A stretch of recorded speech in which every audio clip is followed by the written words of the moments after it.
Hey everybody. Happy National Coming Out Day.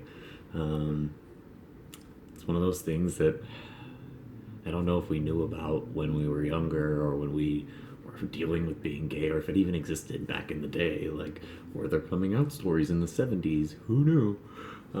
But I know that ever since I've been gay, there's been a ritual surrounding talking about coming out and talking about your experience and that moment, that one moment where everybody asks, "What was it like?" And considering my life has been a little bit different, I get a lot of interesting responses, a lot of interesting assumptions, and I kind of want to talk about what coming out day kind of means and how we've muddied the waters of this definition. So, first of all, big congratulations to everybody out there living authentically and being themselves and being unapologetic about it. Because, as anybody who's queer knows, living every day is honestly coming out. There isn't a moment where we don't act in a way or talk in a way or do something or actually actively come out to somebody. So it's not like I walk around and I start humming Katy Perry and everybody thinks, "Oh, that guy's straight," you know. So we actually have all these moments all day where we're coming out and people are having to decide if they like it. So I want to refocus this idea for people because, yeah, we celebrate this National Coming Out Day and I'm going to share some of my stories with you, but it's really, honestly, those big moments that put into perspective the small ones. You know, like, sure, those big moments happened, but those were so long ago in my past that now the real opportunities for understanding coming out and sexuality, they happen every day. But let's take it back and go rewind all the way to Ramona, San Diego, where I'm this little awkward teenager. And, you know, most people think coming out is like when you told everybody. And I think there's a few more steps involved. Obviously, there's admitting it to yourself. And for me, I know that that had a lot to do with the dawn of the internet. And it was a long process, you know, just because I might have been looking at men on the internet and exploring my fantasies that way didn't mean that I wasn't subject to the same environmental conditions of it's a phase. Don't worry about it. No, and this is my parents who are lesbians obviously didn't tell me it's a phase, but they also didn't meddle. They knew, probably, most likely, they tell me they probably knew, and it was kind of clear, but they don't ever want to push it. Being lesbians, they know that. So, but I still get all this external input on it's a phase, you know, society thinks it's a phase. So I internalized that. And for me, I know from probably the ages of 12 until 15, I considered myself straight, even though I was looking at gay porn or anything, you know. I was fantasizing about Dragon Ball Z characters or, you know, not just wanting to be a Power Ranger, you know, those kinds of things. And somehow, because sexuality and sexual hormones aren't necessarily always tied, I was confused. You know, like to me, I hadn't gotten my sexual urges so strongly to where I had to pursue them like so many other teenagers. I just thought, oh, men are attractive. Well, that's a phase, that's okay. I'm just gonna put my emotions, which I still have the desire to love, on women because I'm not sexually attracted really to either. Like, the idea of sex was so weird to me and so foreign and so confident, which I wasn't, that I went with love instead of, and with feelings instead of sex.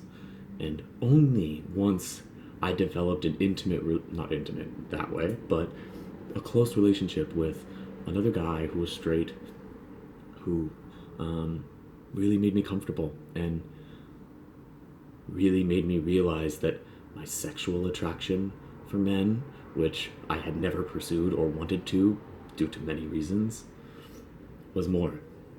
And once it clicked that it was romantic, that it wasn't just sexual, is when I admitted it to me. And in that same moment, I had my friend sitting on my back while I was laying in bed, depressed, scared, couldn't talk, couldn't say anything. And him and one of my friends drew it, like, didn't drag it out of me, but it finally came out. And, came out. And, that was kind of the start of it. But that was all that happened. I didn't push it, I didn't tell more people. And everybody automatically goes at this point, what? You have lesbian moms. Why wouldn't you just go like, I'm gay, oh my god, let's party, because that's not reality. There's so many more fears involved and so many more issues involved. And on top of that, I came from a really conservative town. I was terrified. Even I saw everything that happened to my parents. I saw Dyke written on our car, in graffiti. I had people key my mom's car at football games. This was things that we had to deal with. Being gay didn't sound fun. It sounded terrifying. It sounded bad. And I had to tell people that I cared about that was me. Not only that, not only being scared for myself, I was scared for them.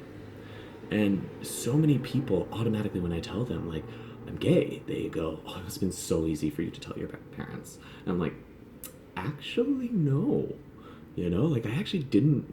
I did the whole slow bisexual process because I just wanted to test the waters and see what people were thinking about what I was thinking. And, then I went to college and met some guys and realized there were no girls in sight and really kind of already knew and eventually fully came out. But it didn't stop there. I didn't tell my brother. He was 6.5 years younger than me, and I wasn't sure if how sexuality worked. And considering my parents are gay, and I am now gay, well, not now gay, but I was concerned that this was going to be something that I could do to him, that he would become, because I might have. Obviously, growing up and learning, I realized hopefully that's not the way it works, but he's straight, so, what else? But I wasn't going to come out to him, and it kind of only happened as an accident, because my parents did it. And I want to give a lot of honor to those moments of accidental coming out when people don't plan it, when people don't want it. And the fact that, like I said, is really happening every single day. How many times are you talking to someone and get that moment of finally realizing that maybe they get it?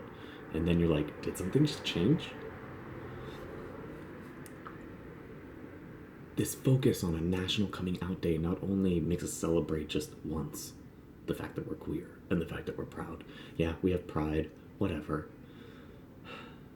But it also belittles the fact that coming out is a process that doesn't end.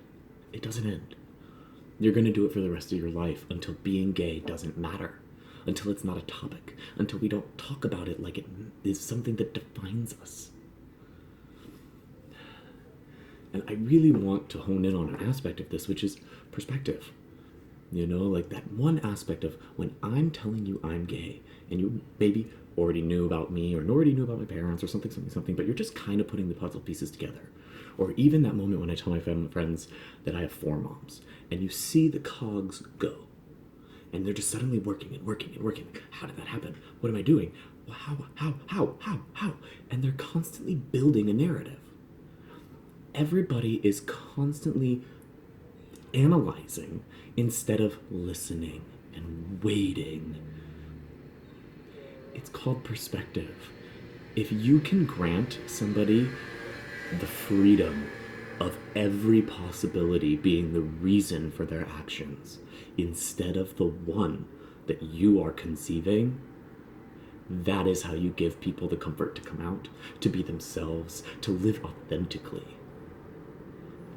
If there's nothing truer that I can say, is that perspective is queer. You have to allow for all of the facets of reasons that anything could be happening to anyone. And that's going to change the way you love someone, you have friendships, you interact. No longer are you going to be building an idea of that person or of that instance or of that problem. How many fights have been ruined because we're so confident? What if instead of the one reason that you're focusing on, you focus on all of the other ones? Realize how infinitely many reasons there could be, and that the one that you're building is by far and large the most unlikely, simply due to statistics. I want to give a shout out to every queer person who's come out, to every queer person that will come out, and to every person that continues to come out. I want to give a shout out to my co-op from college. We were an LGBT dorm. We had many discussions on these topics that have geared me towards understanding this better, and I wouldn't be me without them. And for many of you that don't know, my name Wilder comes directly from them, and they deserve so many kudos. So, happy National Coming Out Day, and catch you next time.